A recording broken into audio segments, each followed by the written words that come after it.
Olá, tios e primos do Segue-me.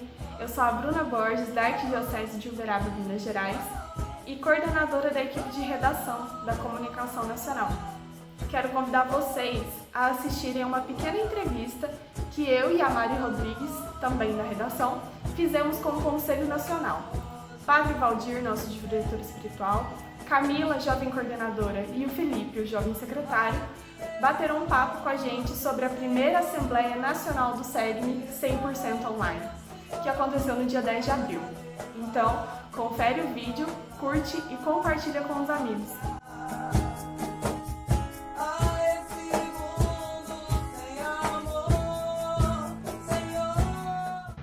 Então, eu queria começar com o Felipe e queria te perguntar quais são os desafios para o Conselho Nacional diante dessa pandemia que a gente está vivendo.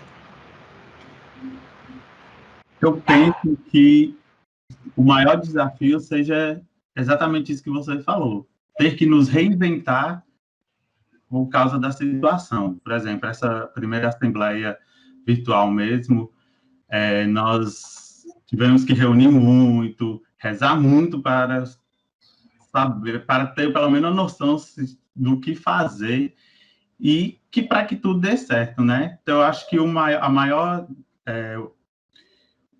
desafio é isso, ter que reinventar. E também, como já é difícil para nós, para cada membro, assim, e sua particularidade, ainda temos que ajudar também os conselhos diocesanos, né? No que eles precisam, porque como não é um problema, não é uma situação que está somente na minha diocese, na diocese da Camila, está sendo geral. Então, a gente tem que, a unidade, a união, eu vejo que é mais trabalhada nesse momento, troca de opiniões, tudo. Então, eu acho que é mais isso, ter que nos reinventar a cada dia para conseguirmos continuar na caminhada. Eu queria fazer uma pergunta para a Camila. Camila, como que foi a sua experiência? Que eu sei que foi de uma grande responsabilidade, já que você estava lá responsável pela chamada na nossa assembleia.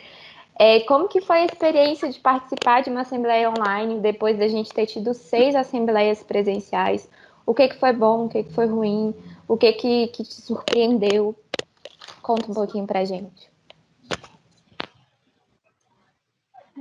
Então, assim, como o Felipe falou, né, a gente pensou muito, trabalhou muito para essa assembleia virtual, para pensar como que seria, né, a estrutura. E eu confesso, assim, que eu estava eu acho que eu não estava tão confiante na assembleia virtual, sabe?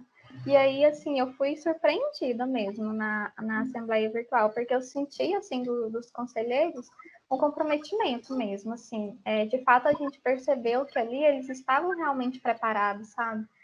Que não tinham pegado ali o documento, não estava acompanhando ali aleatoriamente, né? Eu só, né, entrou ali na reunião por um acaso. Não, eles se prepararam, né? Até porque nós recebemos as propostas antes. Então, claro que a gente estava com aquele friozinho na barriga, né? Porque não deixa de ser uma assembleia, então não deixa de ser uma responsabilidade, né? A gente estava ali para deliberar um documento que depois vai ser um documento nacional. Então, é algo muito sério, né?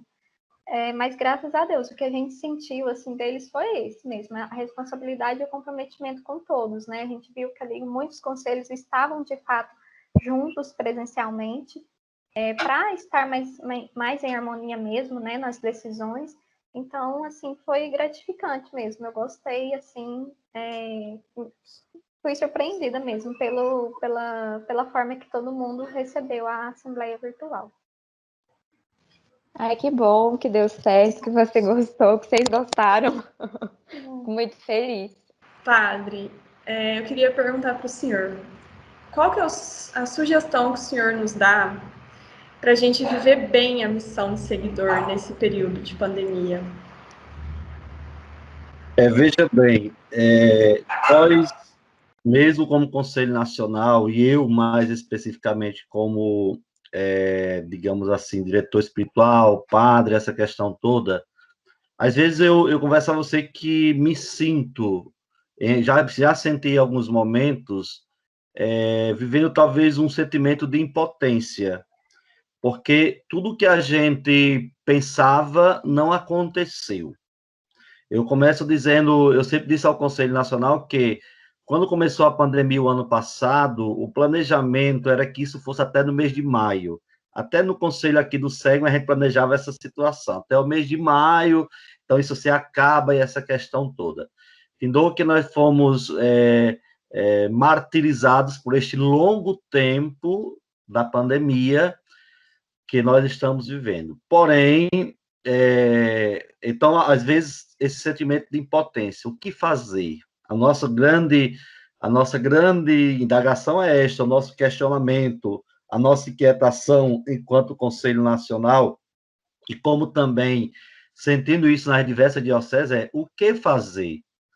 Porque tem em nossas mãos uma grande responsabilidade de pensar que a barca está afundando, a impotência não, assim, não deixa a gente num estágio de vida muito desacreditado e, ao mesmo tempo, a gente sabe que tem que dar conta, de certa maneira, da missão. Então, assim, como eu acho que nós já aprendemos o grande tempo da pandemia, já nos deu fundamentos importantes para que a gente possa aprender e estar mais tranquilo diante das situações.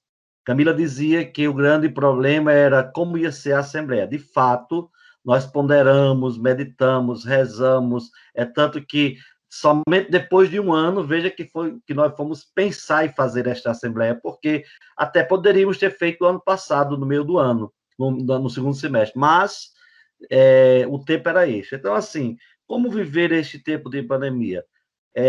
O Papa Francisco tem sempre nos alertado numa realidade que diz assim: nós não podemos ser os mesmos depois dessa pandemia, que ninguém sabe ainda quanto tempo vai durar. Eu dizia sempre, e digo ao conselho do SEGM, que nós não somos os mais importantes em nossas paróquias, porque às vezes a gente pensa que, como é que vai ser? Não vai ter encontro. Quantas indagações nesse sentido a gente recebeu, né? Não vai ter encontro, o mundo vai se acabar, não sei o que, o SEGM vai se acabar. Não. O SEGM não é meu, o SEGM não é de Camila, não é de você, Bruna, não é de Felipe, não é de nenhum de nós. O SEGM é de Cristo. E tudo que é de Cristo permanece. Tudo passará. Somente a palavra de Deus permanecerá. E esse é o ensinamento, é a gente fixar os nossos olhos, o nosso conhecimento, a nossa confiança nas coisas de Deus para superar este tempo de pandemia. Porque se você vai para a vivência do próprio vírus, a gente vê mais de 350 mortos, 1.000 mortos, famílias dilaceradas. Se você vai para a parte social, empresas destruídas, empregos dilacerados, a crise social que assola a humanidade de modo muito especial no nosso país, e, sobretudo, quando a gente vislumbra o cenário que nós temos na nossa nação, né?